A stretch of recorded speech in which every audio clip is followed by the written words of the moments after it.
కూడి వచ్చిన మీ అందరికీ కూడా మాతృదినోత్సవ శుభాకాంక్షలు తెలియజేస్తూ నా హృదయపూర్వకమైన వందనాలు తెలియజేస్తున్నాను. ఈరోజు ఇప్పటి వరకు కూడా కొన్ని పక్షుల గురించి నేర్చుకున్నాం కదా. నాకైతే నిజంగా మాతృదినోత్సవం మనం మానవులమైన మనం కాదు కానీ పక్షులకి చేయాలన్నమాట. ఆ పెగ్విన్ పక్షి గురించి నేర్చుకున్నప్పుడు మనము చాలా ఆశ్చర్యం వేసిందండి. ఆ పక్షి తల్లి తండ్రి ఇద్దరు కూడా సమాన బాధ్యత.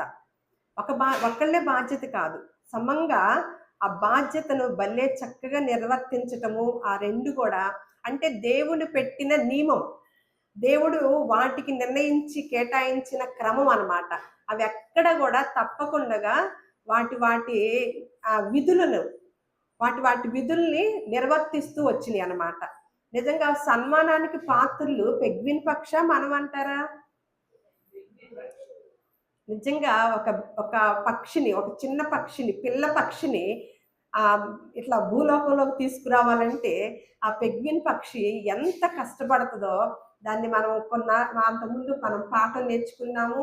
అలా దాని గురించి రీసెర్చ్ చేస్తే చక్కగా వివరణగా తెలుస్తుంది అనమాట. దాన్ని బట్టి మన గొప్పతనం ఏంటో, వాటి గొప్పతనం ఏంటో. అందుకని యేసుక్రీస్తు వారు ఏమన్నారు? ఆకాశ పక్షుల్ని చూడండి, వాటి కొన్ని విధులు పెట్టాను కదా, అవి ఎక్కడ కూడా తప్పకోకుండా అవి చక్కగా సంతోషంగా నిర్వర్తిస్తుంటే మీకు కూడా కొన్ని విధుల్ని భార్యకి, భర్తకి, తల్లికి, తండ్రికి, అలాగే కుమార్తెకి, కుమారుడికి, అల్లుడికి, కోడలకి, ఇలా అందరికీ ఎవరికి సంబంధించిన విధులు వారికి దేవుడు నిర్ణయించి పెట్టినప్పుడు అక్కడికక్కడ ఒక విధిలో నుంచి ఒక విధిలోకి వెళ్ళిపోతారనమాట. అత్తగారి పోస్టులో నుంచి ఎవరి దగ్గరికి వెళ్తారు? కోడల పోస్టులోకి వెళ్ళిపోతారు.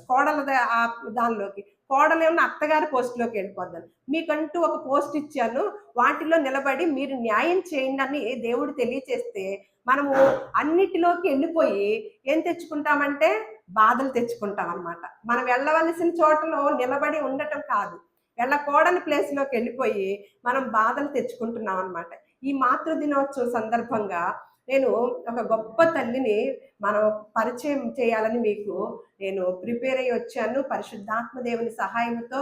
దానికి ముందుగా చాలామంది ఈరోజు అంటే సంవత్సరానికి ఒక్కసారైనా తల్లుల్ని బాగా చూస్తారు. అంటే చూడని దినాల్లో మనం అంటున్నాం, ఏదైనా ఒకటి లోపించినప్పుడు, ఏదైనా మర్చిపోతున్నప్పుడు, లోపించినప్పుడు, నిర్లక్ష్యం జరిగినప్పుడు వాటిని పదే పదే జ్ఞాపకం చేస్తూ ఉంటారనమాట సమాజం. అలాగే కొన్ని పర్యావరణ దినోత్సవం అని అంటారు, అంటే అది సంవత్సరానికి ఒకసారి చేస్తూ ఉంటారు. అంటే పర్యావరణము పరిశుద్ధంగా చక్కగా ఉంచాలి, ఆ రోజన్నా చక్కగా ఉంచుతారేమో, మేల్కొల్పుతారేమో, పురిగొల్పటానికి సంవత్సరానికి ఒక రోజు ఆ దినం అని పెడతారనమాట. అలాగే దానితో పాటు మాతృ దినోత్సవం కూడా ఒకటి అయిందనమాట. అంటే ఎవరన్నా పిల్లలు చూడని వారు ఉంటే ఆ రోజైనా ఎట్టగొట్ట అమ్మల్ని చూస్తారేమో అని అని అనుకున్నారేమో ఎవరైనా. అది ఆ విదేశాల్లో స్టార్ట్ అయిందండి. ఇప్పుడు మన భారతదేశంలో ప్రపంచవ్యాప్తంగా కూడా మాతృదినోత్సవాన్ని జరుపుకుంటున్నాం. అయితే బయట ప్రపంచం చూసిన కోణము అదనమాట. ఇందాక అన్నారు కదా, ఏ పక్షి అయినా ఎంతో కష్టపడి ఆ బిడ్డల్ని కని అవి మమ్మల్ని చూడాలి అని ఏ జీవరాశి కూడా అనుకోదండి. అందుకని అవి సంతోషంగా ఎదుగుతున్నాయి అన్నమాట. ఒక మనిషి మాత్రమే అలా అనుకోవటం వలన చాలా సమస్యలు, బాధలు. ఎప్పుడైతే ఎదుటి వారి గురించి మనం ఏదన్నా ఆశించుతామో, ఆశించినప్పటి నుంచే మనకి బాధ అనేది స్టార్ట్ అయ్యిద్ది అనమాట. మనం ఏమి ఆశించలేదనుకోండి, ఆ ఎదుటి వ్యక్తి నుంచి మనకి ఏ బాధ రాదు, మనకి దిగులు కూడా అనేది ఉండదన్నమాట.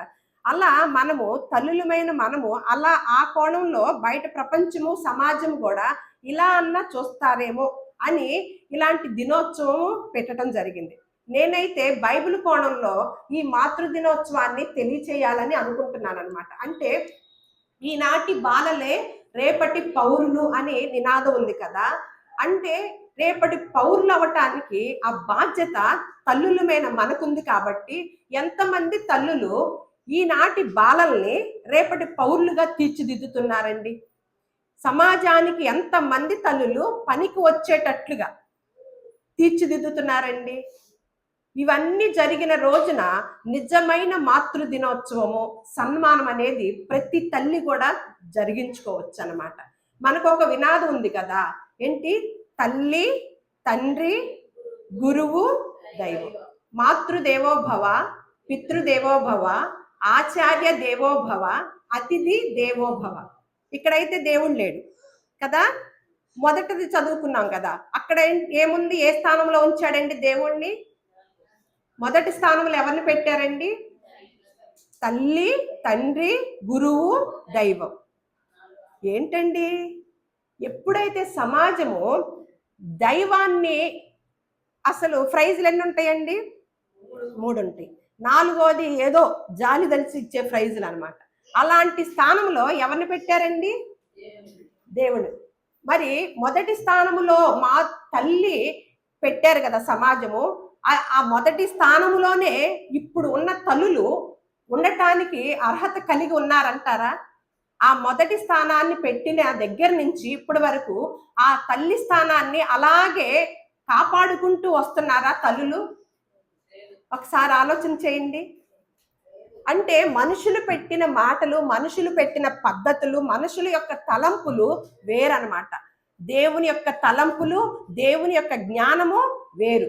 అంటే నేను ఇవన్నీ చదువుతున్నప్పుడు మాతృదేవో భవ, పితృదేవో భవ, ఆచార్య దేవో భవ, అతిథి దేవో భవ అని చెప్పి అసలు దేవుడు లేకుండా చేసినప్పుడు మరి భూలోకానికి ఒక ప్రాణి రావాలంటే తల్లి గర్భంలో తల్లి మోసిందని, దేవుడు ఎక్కడా కూడా లేకపోవడం, అన్ని చోట్ల ఉండటం కుదరక తల్లి అనే ఆ రూపంలో తల్లిని పెట్టాడని మన వాళ్ళందరూ కవులు పాటల్లోనూ మాటల్లోనూ తెలియచేస్తూ ఉంటారనమాట. అసలు ఆ తల్లి గర్భములో ఆ పిండము బయటికి వచ్చేంత వరకు ఎవరి యొక్క కాపుదలలో ఉంటదండి?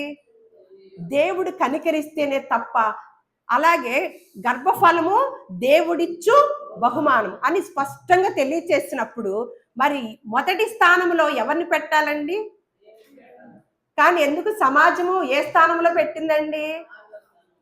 ఇంకొక దానిలోనేమో అసలు స్థానమే లేకుండా చేసింది. అందుకనేనండి బంధాల్లో తేడా వచ్చిందండి, తల్లి ప్రేమల్లో తేడా వచ్చింది. ఎందుకంటే బాలుడు నడవవలసిన త్రోవను వాడికి బాలుడిగా ఉన్నప్పుడే నేర్పించినప్పుడంట వాళ్ళు వృద్ధాప్య దశలో కూడా తొలగిపోకుండా ఉంటారంట. అంటే ఇప్పుడు సమాజము చాలా మంది చెడిపోవటానికి కారణము ఎవరు కారణమయ్యారు? ఈరోజు చాలా మందికి కోపం వచ్చింది కూడా నేను మాట్లాడే మాట. చదువుకున్న వారు సైతము, విద్య కలిగిన వారు సైతము కూడా ఎలాంటి పనులు చేస్తున్నారండి? అంతకుముందు ఒక సామెత ఉంటుంది, విద్య లేని వాడు వింత పశువు అని. ఇప్పుడు దాన్ని ఏం చేయాలండి? తిరగరాయాలన్నమాట.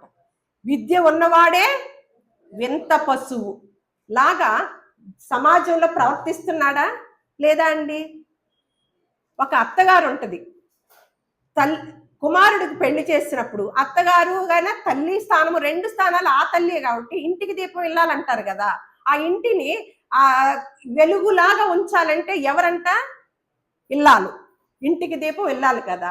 మరి ఆ ఆ అత్తగారి స్థానంలో ఉన్న అత్తగారే కొడుకు భార్యని ప్రేమిస్తే తట్టుకుంటుందా? కోడలను ప్రేమిస్తే ఎక్కడి నుంచి కనెక్షన్లు వెళ్ళిపోయినాయి చూడండి. అంటే చిన్ననాటి నుండి ఆ ప్రేమను గనక సమాజంలో అందరినీ ప్రేమించే మనసుని ఆ బిడ్డలకు నేర్పిస్తూ ఉంటే, ఇప్పుడు కొంతమంది తల్లులు ఉంటారు, వారి కుటుంబమే వారికి అంతే, ఇంకొకరితో సంబంధం లేదు. ఎక్కువ శాతము తల్లులు అది నేర్పిస్తున్నారా? సమాజానికి కూడా, దేవునికి, దేశానికి, సమాజానికి పనికొచ్చేటట్లుగా ఏ తల్లి అయితే పెంచిద్దో ఆ తల్లి సన్మానానికి పాత్రురాలన్నమాట.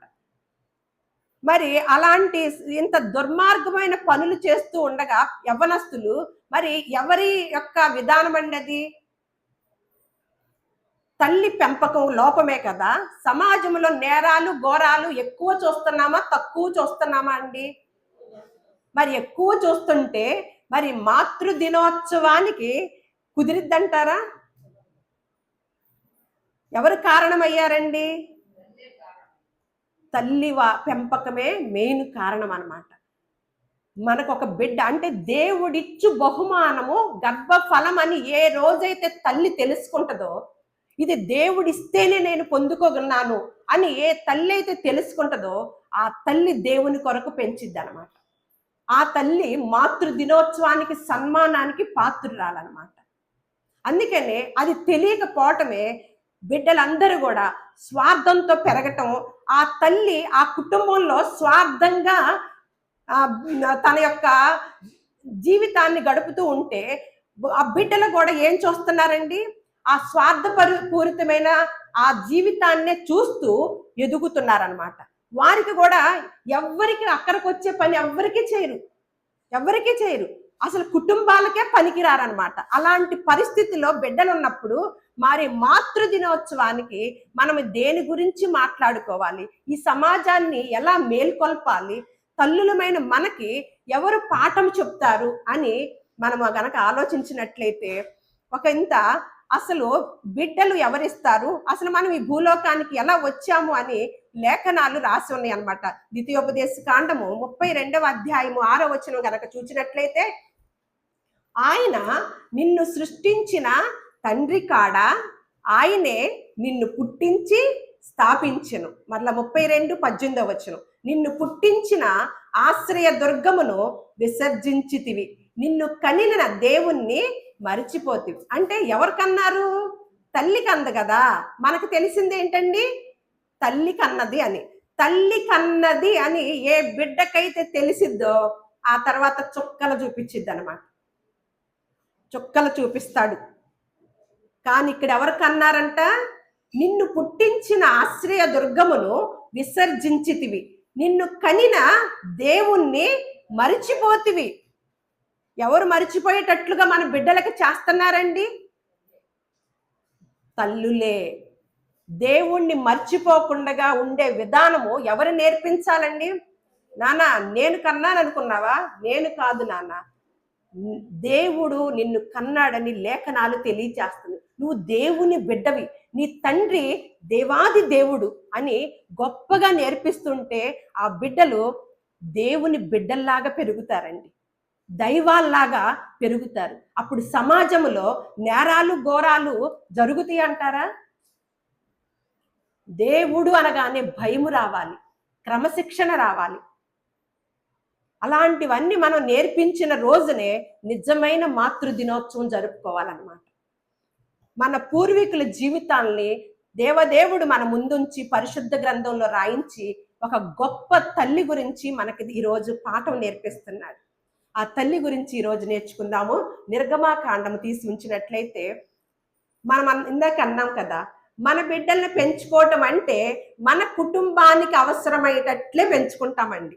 మన కుటుంబ సభ్యులకు మాత్రమే అవసరం అయ్యేటట్లుగాను పెంచుతూ ఉన్నామన్నమాట. కానీ ఈ తల్లి చాలా దశలో, చాలా క్లిష్ట దశలో తన కుమారుణ్ణి తన యొక్క ప్రజలు, నశించిపోతున్న ప్రజలు, బానిసత్వంలో ఉన్న ప్రజల్ని విడిపించటానికి పెంచిన తల్లిని ఈరోజు నేర్చుకుంటాం అన్నమాట. మన పూర్వీకుల చరిత్ర పరిశుద్ధ గ్రంథంలో రాయించి ఉంచారు అంటే మనం గొప్పగా పాఠాలు నేర్చుకొని దాని ప్రకారం జీవించాలని, దాని ప్రకారం మనం పిల్లల్ని పెంచుకోవాలని, మన కుటుంబాలు వర్ధిల్లాలని దేవుడు మనకు ముందుగా లీక్ చేసిన పేపర్ అన్నమాట ఇదండి.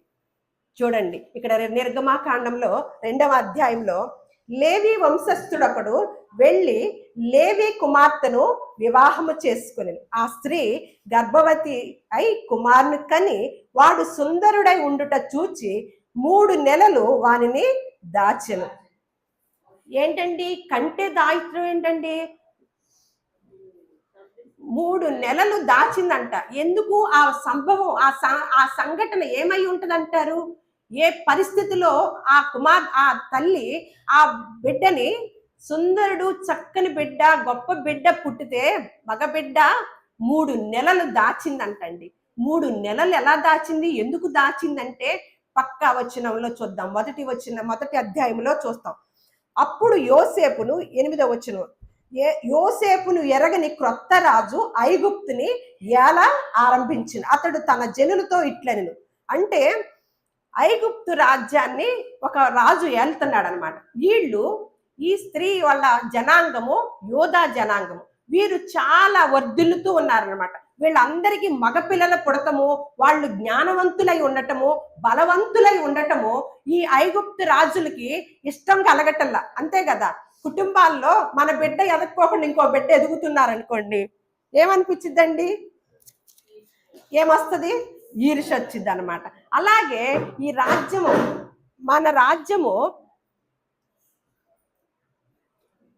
మన రాజ్యంలో ప్రజలు చాలా ఇదిగా ఉంటారు, అంటే బలహీనులు అయిపోతున్నారు. ఆ ఇశ్రాయేలు ప్రజలు మాత్రము బలవంతులుగాను ఎక్కువ జనాంగం అయిపోతున్నారని ఒక రాజు ఒక నిబంధన పెట్టాడండి, ఒక కండిషన్ పెట్టాడు. ఇదిగో ఇశ్రాయేలు ప్రజల్లో ఎవరైనా సరే కనే టైంలో ఎవరైనా మగపిల్లవాడిని గనక కంటే ఆ మగపిల్లవాడ పుడితే చంపేసేయండి, ఆ పురిటి మంచం మీదే చంపేయండి అని ఇద్దరు మంత్రసానులకి ఆదేశము పంపిస్తాడనమాట రాజు. మీకు అందరికి మనకి సమయం లేదు కాబట్టి నేను చెప్తున్నా. ఇక్కడ చదివినప్పుడు ఆ బిడ్డ 3 నెలలు దాచిందని మనం ఇక్కడ చదువుకున్నాం. ఎందుకు దాచింది అంటే 3 నెలలు కూడా ఇక్కడ ఒక కండిషన్ ఉందన్నమాట ఆ రాజ్యంలో. ఈ ప్రజలు బాగా ఇశ్రాయేల్ ప్రజల్లో నుంచి వచ్చిన బిడ్డ ఈ బిడ్డ. అయితే ఐగుప్తులో ఉన్న వారు రాజుగారు ఏమంటున్నారంటే, ఇశ్రాయేల్ ప్రజల బిడ్డలు మంచిగా ఎదుగుతున్నారు, బలవంతులు అవుతున్నారు, ఎక్కువ మంది పుడుతున్నారు, ఎక్కువ జనాంగం అయిపోతున్నారు, ఈ జనం అంతా కూడా వచ్చి మన రాజ్యాన్ని ఎక్కువైపోతే ఆక్రమించుకుంటారు కాబట్టి మంత్రసానులకి ఒక ఆజ్ఞ జారీ చేశాడనమాట. ఏమనంటే ఇద్దరు మంత్రసానులకి, మీరు వెళ్ళి ఎబ్రీ స్త్రీలు ఎప్పుడైతే కంటూ ఉంటున్నారో ఆ డెలివరీ అయ్యే సమయంలో మగ పిల్లవాడు గనక పుడితే ఆ పిల్లవాడిని అక్కడే చంపేయండి. అప్పుడు ఆ సమయంలో అమ్రాను యెకోబెదు అనే ఆ దంపతులు వారికి ఒక బిడ్డ పుట్టాడంటండి, మగబిడ్డ. ఆ సమయంలో పుట్టిన బిడ్డ అనమాట. మొత్తానికి ఆ బిడ్డని కనగానే ఎబ్రీ స్త్రీలు అనేవారంట తెలివిగల్ల వాళ్ళంటండి, తెలివిగల్ల వాళ్ళంట. వాళ్ళు తినే ఆహారాన్ని బట్టి, వారి యొక్క ఆలోచన విధానాన్ని బట్టి వారికి జ్ఞానం ఎక్కువగా ఉంటుందంట. అది కాక భక్తి భావంతో కూడా ఉండేవారంట. అందుకనే ఒక మాట ఉంటుంది సామెతల గ్రంథంలో 9వ అధ్యాయం 10వ వచనం, యెహోవా యందు భయభక్తులు కలిగి ఉండుటయే జ్ఞానమునకు మూలము, పరిశుద్ధ దేవుని గూర్చిన తెలివియే వివేచనకు ఆధారం అని తెలియచేస్తూ చూడండి, యెహోవా యందు భయభక్తులు కలిగి ఉండుట బహుధైర్యము పుట్టించును, అట్టి వారి పిల్లలకు ఆశ్రయ స్థానము కలదు. సామెతల గ్రంథంలో గొప్ప జ్ఞానాన్ని రాశారండి. అంటే ఈ స్త్రీ యెకోబెదు అనే స్త్రీ జ్ఞానవంతురాలయ్యి ఎప్పుడైతే దేవుని యందు భయభక్తులు కలిగి ఉందో తనకి ఒక రకమైన వివేచన జ్ఞానం అనేది కలిగిందనమాట. వెంటనే బహుధైర్యం, అంటే దేవుని యందు భయభక్తులు కలిగి ఉండటం కూడా బహుధైర్యాన్ని పుట్టిస్తుందంట. అంటే రాజాజ్ఞ ఏమని ఉంది? బిడ్డలు పుడితే చంపేయాలని ఉంది. ఎప్పుడైతే ఈ విషయం గనక రాజుగారికి తెలిస్తే ఈ కుటుంబాన్ని అంతటిని కూడా ఏదో ఒకటి చేసేస్తారు. మరి ఎంత ధైర్యం కావాలండి కన్నబిడ్డని దాచి ఉంచాలంటే? అంటే 3వ నెల పిల్లాడు స్నానం చేపిస్తున్నా ఏడుస్తాడా? పాలకు ఆకలేసినా ఏడుస్తాడా? చూడండి, యెకోబెదు ఉన్న తల్లి మనకి నేర్పే పాఠం ఈ రోజు నేర్చుకుని వెళదాం అనమాట. తనకేమి సంబంధం లేదు, ఇంకొక పిల్ల ఉందనమాట. తనకి 3 సంతానం వాళ్ళు, అహరోను, మిరియాము, అలాగే ఇప్పుడు పుట్టిన బిడ్డ, ఈయన మోషే అని పేరు పెడతారు. అలా ఈవిడ ఏం చేస్తుంది? 3 నెలలు దాచిందంటండి. ఎంత తెలివిగలదైతే, ఎంత జ్ఞానవంతురాలైతే ఒక్క ఏడుపు కూడా వినపడకుండా, నాకు అది చదువుతుంటేనండి ఎంత ఆశ్చర్యం వేసిందో. ఎంత జ్ఞానవంతురాలైన తల్లి ప్రేమ అంటే అదండి ప్రేమ. పరిస్థితులన్నీ దారుణంగా ఉన్నాయా, రాజాజ్ఞ ఉన్నా వేరేగా ఉందా, ఆ బిడ్డని ఒక్క ఏడుపు కూడా వినపడకుండా 3 నెలలు దాచి ఉంచాలంటే ఎంత జ్ఞానము కావాలి, ఎంత ధైర్యము కావాలి, ఎంత తెలివి కావాలండి. అదంతా పుణికిపుచ్చుకుంది దేని ద్వారా? యెహోవా యందు భయభక్తులు కలిగి ఉండటము జ్ఞానానికి మూలము, బహుధైర్యాన్ని పుట్టించింది, తెలివికి ఆధారం అనమాట.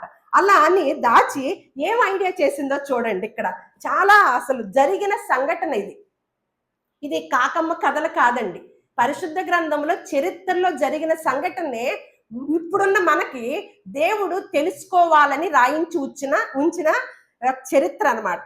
అయితే తరువాత ఆమె వాని దాచలేక వాని కొరకు ఒక జమ్ము పెట్టి తీసుకొని దానికి జిగటమన్నును కీలును పూసి అందులో ఆ పిల్లవానిని పెట్టి ఏటి ఒడ్డున జమ్ములో దానిని ఉంచగా వానికేమి సంభవించునో తెలుసుకొనుటకు వాని అక్క దూరముగా నిలిచి ఉండునంట. చూడండి, ఒక జమ్ము పెట్టి చేయించి ఏం చేయించిందంట, జమ్ము పెట్టి చేపించి దానికి జిగటమన్ను కీలు పూసి అందులో పిల్లవాడిని పెట్టి ఏటి ఒడ్డున వదిలిందంటండి.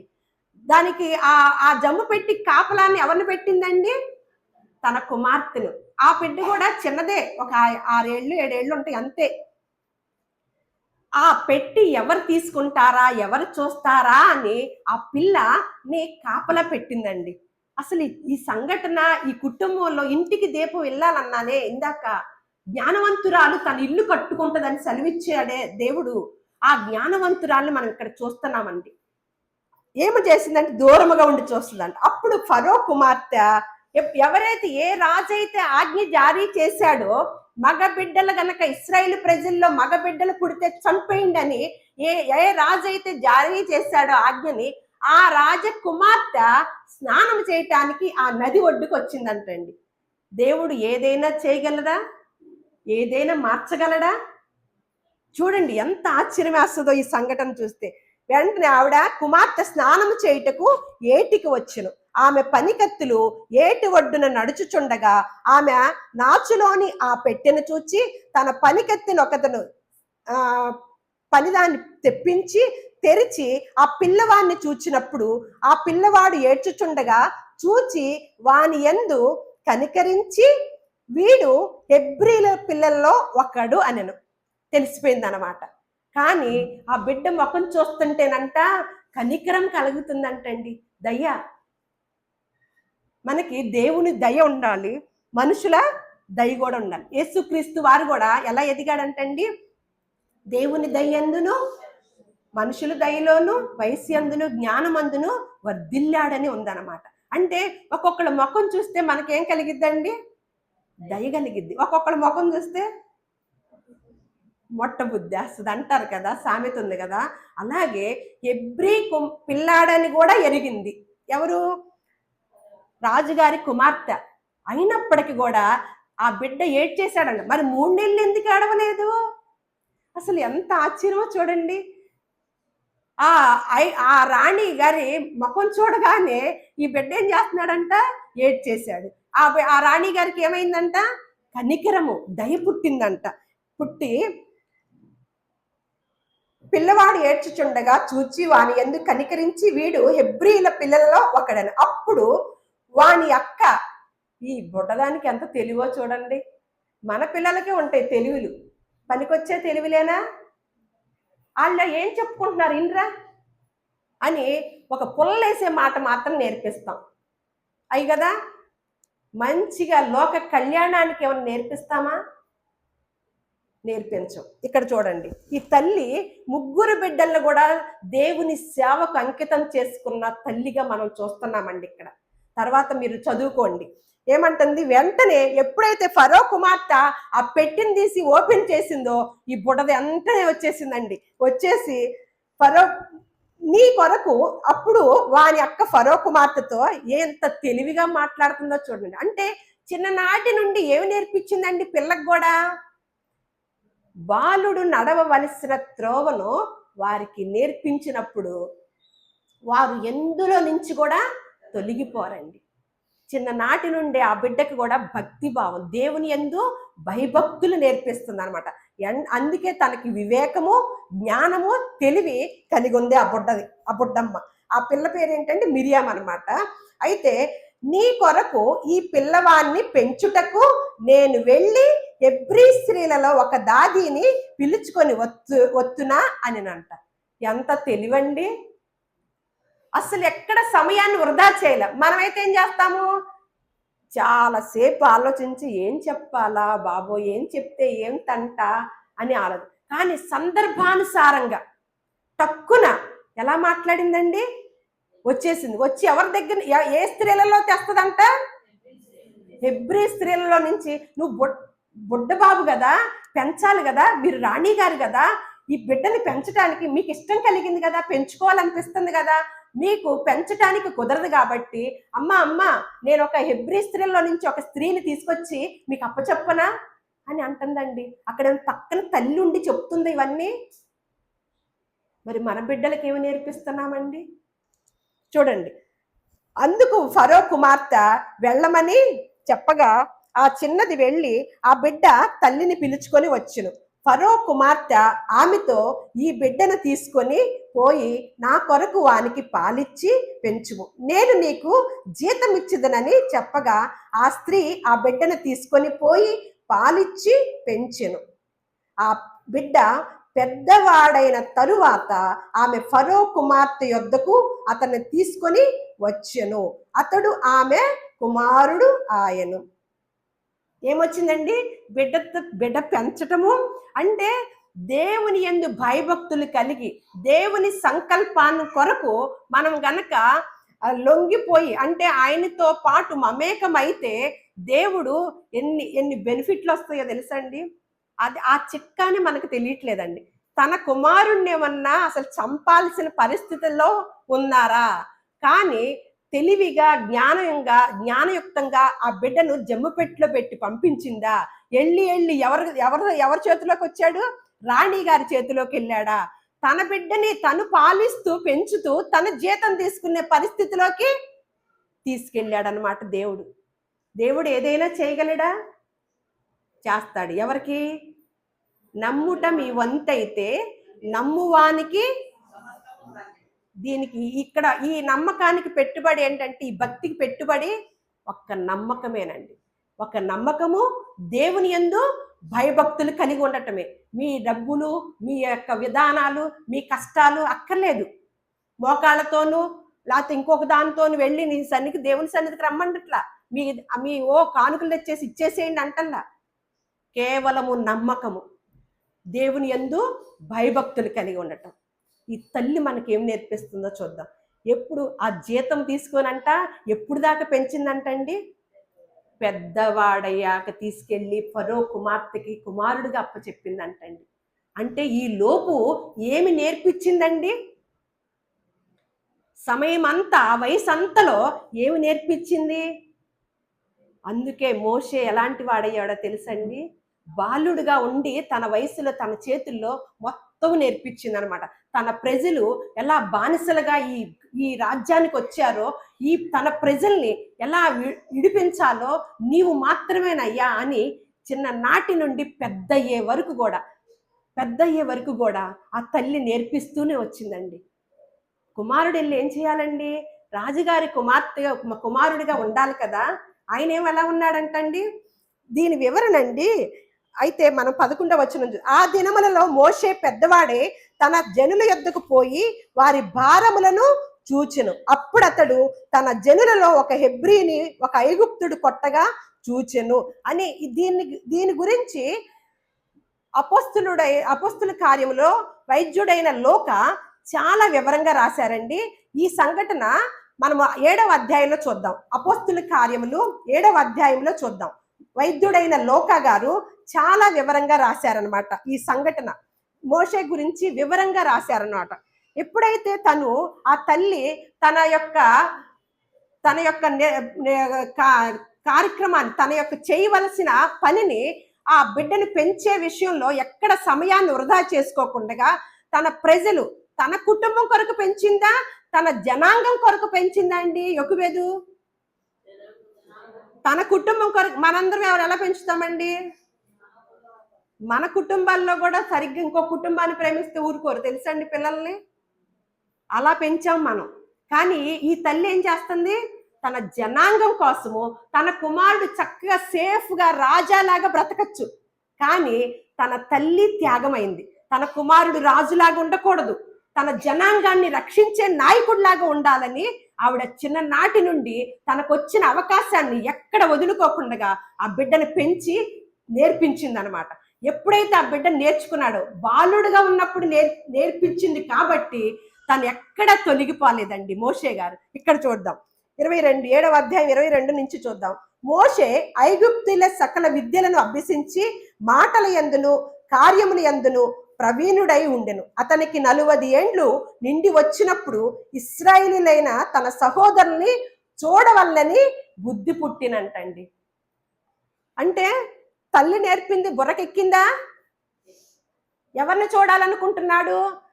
తన జనాంగం ఎవరు? అసలు తన తల్లి ఎవరు? ఇప్పుడు పెంచిన తల్లి కదా, రాణి గారు కదా. రాణి గారి దగ్గర రాజులాగా బ్రతకాలి కదా. కానీ 40 సంవత్సరాలు వచ్చేసరికంట పెద్దవాడు దాకా ఎక్కడున్నాడు? ఆ వయసు దాకా అక్కడే ఉన్నాడు. ఆ రోజుల్లో ఎక్కువ వయసు బ్రతికేవారు కాబట్టి అది యవన కాలం అంటారనమాట. ఏమైనా చేశాడు? ఎవరిని చూడాలనిపించిందంట. ఎవరి మీద భారం కలిగిందండి? తన ప్రజల మీద భారం కలిగిందంటండి. కలిగి చూడాలనిపించి అప్పుడు వారిలో ఒకడు అన్యాయము అనుభవించుట అతడు చూచి వానిని రక్షించి బాధపడిన వాని పక్షమున ఐగుప్తుని చంపి ప్రతీకారం చేసింది. తన ద్వారా తన సహోదరులకు దేవుడు రక్షణ దయచేయుచున్న సంగతి వారు గ్రహింతురని అతడు తలంచెను గాని వారు మరి మనుషులు ఎప్పుడు మంచి చెప్తే వింటారండి? మంచి చేద్దామన్నా కూడా ఏమవుతుంది? ఎదురొచ్చిందండి. మంచి వినరు, మంచి చేపించుకోరు, మంచి చేసినా కూడా నచ్చదు. ఇది కూడా అంతే. మోషే అంత నాయకుడు, తన రాజకుమారుడిలాగా ఉండాల్సింది తన ప్రజల కొరకు ఏదైనా చేద్దాము, రక్షణ కలిగిద్దాము అని వస్తేనంట ఆ ప్రజలు ఏం చేశారంట? గ్రహించలేదు. మరునాడు ఇద్దరు పోట్లాడుచుండగా అతడు వారిని చూచి, అయ్యలారా, మీరు సహోదరులు, మీరెందుకు ఒకరినొకడు అన్యాయం చేసుకున్నచున్నారని చెప్పి వారిని సమాధాన పరచజూచును. అయినను తన పొరుగు వానికి అన్యాయం చేసిన వాడు మా మీద అధికారినిగాను తీర్పరనిగాను నిన్ను నియమించిన వాడెవడు? నీవు నిన్న ఐగుప్తుని చంపినట్టు నన్నును చంపదలిచి ఉన్నావా అని అతన్ని త్రోసివేశాను. మోషే ఆ మాట విని పారిపోయి మిద్యాను దేశంలో పరదేశి అయి ఉండి అక్కడ 2 కుమారులను కనెను. 40 ఏండ్లైన పిమ్మట సీనాయి పర్వతారణ్యమందు ఒక పొదలోని అగ్ని జ్వాలలో ఒక దేవదూత అతనికి కనబడెను. మోషే చూచి ఆ దర్శనమునకు ఆశ్చర్యపడి దాని నిదానించి చూచుటకు దగ్గరికి రాగా, నేను నీ పితరుల దేవుడును, అబ్రహాము, ఇస్సాకు, యాకోబుల దేవుడును అని ప్రభువు వాక్కు వినబడెను. గనుక మోషే వణికి నిదానించి చూచుటకు తెగింపలేదు. అందుకు ప్రభువు, నీ చెప్పులు విడువము, నీవు నిలుచున్న చోట పరిశుద్ధ భూమి. ఐగుప్తులోనున్న నా ప్రజలు దురవస్థను నేను నిదానించి చూచితిని, వారి మూలుగు వింటిని, వారిని విడిపించుటకు దిగి వచ్చి ఉన్నాను. రమ్ము, నేనిప్పుడు నిన్ను ఐగుప్తునకు పంపుదనని అతనితో చెప్పెను. అధికారినిగాను తీర్పరినిగాను నిన్ను నియమించిన వాడెవడని వారు నిరాకరించిన ఈ మోషేను అతనికి పొదలో కనపడిన దేవదూత ద్వారా దేవుడు అధికారినిగాను విమోచనిగాను నియమించి పంపించింది. చూడండి, అంటే 40వ సంవత్సరంలో ఇవన్నీ చూశాడు. తర్వాత భయపడిపోయి ఎన్ని సంవత్సరాలు వెళ్ళిపోయాడండి బయట ప్రపంచంలోకి? 40 సంవత్సరాలు. అంటే ఈ నాయకత్వం బాధ్యత వహించింది ఎన్నో సంవత్సరంలోనండి? 80వ సంవత్సరంలో. నాయకత్వపు బాధ్యత, ఇశ్రాయేల్ ప్రజల రక్షణ కార్యాన్ని కొరకు ఆ బాధ్యత వహించింది 80వ సంవత్సరం. బాలుడు నడవవలసిన త్రోవలో వాడికి నేర్పుము, వాడు వృద్ధాప్య దశలో కూడా తొలగిపోడు. ఈయన పరిస్థితి ఏంటండి? హెబ్రీయులకు రాసిన పత్రికలో ఉంటది. ఇదంతటి ఎవరి క్రెడిట్ అండి? తల్లి చెప్పిన విధానం అన్నమాట. హెబ్రీయులకు రాసిన పత్రిక 11వ అధ్యాయము 24, 23 చూద్దాము. మోషే పుట్టినప్పుడు అతని తల్లిదండ్రులు ఆ శిశువు సుందరుడై ఉండుట చూచి విశ్వాసమును బట్టి రాజాజ్ఞకు భయపడక 3 మాసములు అతన్ని దాచిపెట్టిరి. మోషే పెద్దవాడైనప్పుడు విశ్వాసమును బట్టి ఐగుప్తు ధనము కంటే క్రీస్తు విషయమైన నింద గొప్ప భాగ్యమని ఎంచుకొని అల్పకాలము పాప భోగము అనుభవించుట కంటే దేవుని ప్రజలతో శ్రమ అనుభవించుట మేలని యోచించి ఫరో కుమార్తె యొక్క కుమారుడని అనిపించుకొనుటకు ఒప్పుకొనలేదు. ఎలయనగా అతడు ప్రతిఫలముగా కలగబోవు బహుమానమందు దృష్టి ఉంచెను. విశ్వాసమును బట్టి అతడు అదృశ్యుడైన వానిని చూచునట్లు స్థిర బుద్ధి గలవాడై రాజాగ్రహమునకు భయపడక ఐగుప్తును విడిచిపోయెను. ఇది ఎవరు చేశారండి? భయపడక అనేది ఎవరు చేశారండి? ఎవరు చేసి చూపించారు? వారి తల్లి తండ్రి. పైన చదువుకున్నాం కదా, ఏం చేశారంట? వారు విశ్వాసమును బట్టి రాజాజ్ఞకు భయపడక. ఎప్పుడైతే తల్లిదండ్రులు దేవునికి భయపడి జీవిస్తూ ఉంటారో మనం ఏమి నేర్పక్కర్లేదండి. మన బిడ్డలు మనల్ని చూస్తూ పెరిగిపోతారనమాట. తను కూడా ఏమంటున్నాడు? ఏం చేస్తున్నాడు? స్థిర బుద్ధి గలవాడై రాజాగ్రహమునకు భయపడక ఐగుప్తుని విడిచి దేవుడు చెప్పిన మాట ప్రకారము ఇశ్రాయేలు ప్రజల్ని కాపాడటానికి నాయకుడే వెళ్ళాడండి. అందుకే దేవుడే ఏమన్నాడంటే, ఆయన నా ఇల్లంతటిలో నమ్మకమైన వాడు, భూలోకంలో కల్లా సాత్వికుడు, భూమి మీద ఉన్న వారందరిలో సాత్వికుడు ఎవరండి? మోషే గారంట. 6 లక్షల మందిని కాపాడటానికి పూనుకున్నాడనమాట. 6 లక్షల మందిని కాపాడటానికి యెహోవా తన కుమారుణ్ణి త్యాగమయ్యి భయపడకుండగా, రాజుల ఆజ్ఞల సైతము భయపడకుండగా పెంచి గొప్ప తల్లి, గొప్ప బిడ్డల సమాజాన్ని ఆనాడు ఇశ్రాయేల్ ప్రజల సమాజానికి అందించినదై ఉందన్నమాట. మనం ఎవరికి అందిస్తున్నామండి? మన కుటుంబానికన్నా మన బిడ్డలు పనికొస్తున్నారా? మన బిడ్డలకు పెళ్లిళ్ళు చేశాక భార్యలన్నా బాగా చూసేవాళ్ళు లాగా ఉంటున్నారండి? వారి అత్తమామలన్నా బాగా చూసేవాళ్ళలాగా ఉంటున్నారండి? అటు ఇటు మన కుటుంబాలకే మన బిడ్డలు పనికిరారా? 6 లక్షల మంది ప్రజల్ని బానిసత్వం నుంచి విడిపించాలని ఆ తల్లి ధైర్యంతో తన కుమారుణ్ణి, రాజకుమారుడిగా ఉన్న అవకాశాన్ని కూడా తను వదిలిచ్చేసుకొని తను చేసింది. మేము తల్లిదండ్రులమైన మేమిద్దరము రాజాజ్ఞకు భయపడకుండగా నిన్ను పెంచాము బిడ్డ అని చెప్పింది అనమాట. అదే మాటలు, అదే ప్రవర్తనని మోషే ఏం చేశాడు? రాజాజ్ఞకు భయపడకుండగా తన సొంత ప్రజల్ని కాపాడాలని తను కష్టాలైనా నష్టాలైనా ఓర్పుతో 6 లక్షల మందిని నడిపించటం అంటే, పోషించటం అంటే మాటలా అండి? ఎంత గొప్ప తల్లి అండి! మన బిడ్డల్ని మన కుటుంబాల కొరకే పెంచుకుంటే మోషేలాగా ఉండలేరండి. మన బిడ్డలు సమాజంలో గొప్ప బిడ్డలుగా ఉండాలంటే ముందు మనం గొప్ప తల్లిదండ్రులుగా ఉండాలండి. నా బిడ్డ గొప్పగా ఉండాలని ప్రతి ఒక్కరం అనుకుంటాం, కానీ మేము గొప్పగా ఉంటే నా బిడ్డలు గొప్పగా ఉంటారని ఏ తల్లి అనుకుంటుందండి? ఈ మాతృ దినోత్సవ సందర్భంగా ప్రతి తల్లి ఆలోచించవలసింది. ఎందుకు? ఆకాశ పక్షులు చూడండి, అవి ఏమి ఆశించకుండా వాటి బిడ్డలను పెంచుతున్నాయే. మనకు మాతృ దినోత్సవమా? ఏం ఘనకార్యం చేశామని, సమాజానికి ఎంత మంచి బిడ్డలను అందించామని? ఈరోజు పరిశుద్ధ గ్రంథంలో ఈ స్త్రీని, ఈ తల్లిని మన ముందుంచి గొప్ప తల్లిగా, ఇది జరిగిన సంఘటన అండి, ఇది మనం కథ చెప్పుకోవటం లేదు. అలనాడు మోషే ఎర్ర సముద్రాన్ని సైతము ఆ ప్రజల్ని నడిపించటానికి, పాయలుగా చేయటానికి ఆయన ప్రార్థన పనికొచ్చిందనమాట. అడవిలో 6 లక్షల మందికి భోజనాన్ని సిద్ధం చేశాడు, 6 లక్షల మందికి బట్టలు సిద్ధం చేశాడు, చెప్పులు సిద్ధం చేశాడు. చెప్పులు అరిగిపోలేదంట, బట్టలు నలిగిపోలేదంట, ఆహారం ఎప్పుడు పొస్తులుండలేదంటండి. 6 లక్షల మందిని కూడా నడిపిస్తూ ఎక్కడ బీపీ తెచ్చుకోలేదు, ఎక్కడ షుగర్ తెచ్చుకోలేదు. అందరి రాయలేదు, కానీ మోషే గురించి 120 సంవత్సరాలు వచ్చినప్పటికీ ఆయన కంటి చూపు తగ్గలేదంట. నోటి మాన్యము, నోటి మాట కూడా ఎక్కడ ఇదవ్వలేదంటండి. అంటే అందుకని ఆయనకి ఏ పేరు పెట్టాడు దేవుడు? భూలోకంలో ఉన్న వారందరికన్నా కూడా సాత్వికుడు. అందుకనే కంటి చూపు పోలా, కళ్ళజోడుతో పని లేదు, షుగర్తో పని లేదు, ట్యాబ్లెట్స్తో పని లేదు. కానీ 6 లక్షల మంది, 6గురిని పెంచండి, 6 లక్షలు అక్కర్లా, 2 పెంచండి ఇండ్లల్లో. దేవుడు మన ముందుంచిన కుటుంబాలను గనక జ్ఞాపకం తెచ్చుకుంటూ వారిని మాదిరిగా పెట్టుకుంటే మన జీవితాలు ప్రభావితం అవుతాయి. మన మన కుటుంబాల వరకు మనము ప్రభావితం అయ్యి మన బిడ్డలను పెంచుకుంటే మనల్ని చూసి ఇంకొకళ్ళు పెంచుతారు. మన ప్రాంతం ప్రభావితమైంది. మన సమాజం ప్రభావితం అవుతుంది.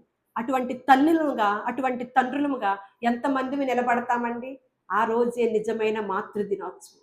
ఈ సమాజంలో యవ్వనస్తుల ద్వారా ఘోరాలు, నేరాలు ఎప్పుడైతే ఆగిపోతాయో, ఆ రోజే మాతృ దినోత్సవం జరిపించుకోవాలి. ఆ రోజే మాతృ దినోత్సవం జరిపించుకోవాలి. ఇది మతం అన్న పుస్తకంలో ఇంత మార్గదర్శకాన్ని పెట్టి మనకు నేర్పిస్తుండగా తండ్రి అయిన దేవుడు, తల్లులమైన మనం ఇలా ఉంటే మన బిడ్డలు గొప్పగా సమాజంలో ఉంటారని మనకు నేర్పిస్తే ఇది మత గ్రంథము, ఇది మత పుస్తకము. కానీ మనం సేవించే దేవుడు గొప్ప మార్గదర్శకుడు. ఈ భూలోకంలో తన బిడ్డలు, వారి కుటుంబాల్లో వారి బిడ్డలు సంతోషంగా ఉండాలని, ఆ తల్లులు సన్మానానికి పాత్రులుగా ఉండాలని ఎంచిన తండ్రి అండి. అది నేర్పిస్తున్న తండ్రి. ఈ ఈ ఈ బిడ్డ, ఈ ఎకుబెదు, ఈ తల్లి కూడా ఆ దేవుని యందు భయభక్తులు కలిగి ఆ దేవుని మార్గాన్ని నడుస్తూ తన బిడ్డని సమాజానికి ఆనాడు ఇశ్రాయేలు ప్రజలకు అప్పగించింది. గొప్ప తల్లి పరిశుద్ధ గ్రంథములో లిఖించబడిందనమాట. దేవుడి మాటలు మన హృదయాల్లో ఫలింపచేయునుగాక. ఈ మాతృ దినోత్సవం సందర్భంగా మనలో ఎవరైనా పురికొల్పబడి మన బిడ్డల్ని, ఇందాక సాక్ష్యాలు చెప్పారు, మా అమ్మ మాకు అంతగా చూడకపోయినా ఈ దేవుణ్ణి అందించింది అనే సాక్ష్యాన్ని తల్లులమైన మనందరము పొందుకుందాము. మా నాయనమ్మ దేవుడు, మా అమ్మమ్మ దేవుడు, మా అమ్మ దేవుడు అని అనిపించుకుందాం. దేవుడు అటువంటి జ్ఞాన వివేకములు, దేవుని యందు భయభక్తులు కలిగి ఉండటము మనకు నేర్పించునుగాక, అది మనకు అనుగ్రహించునుగాక.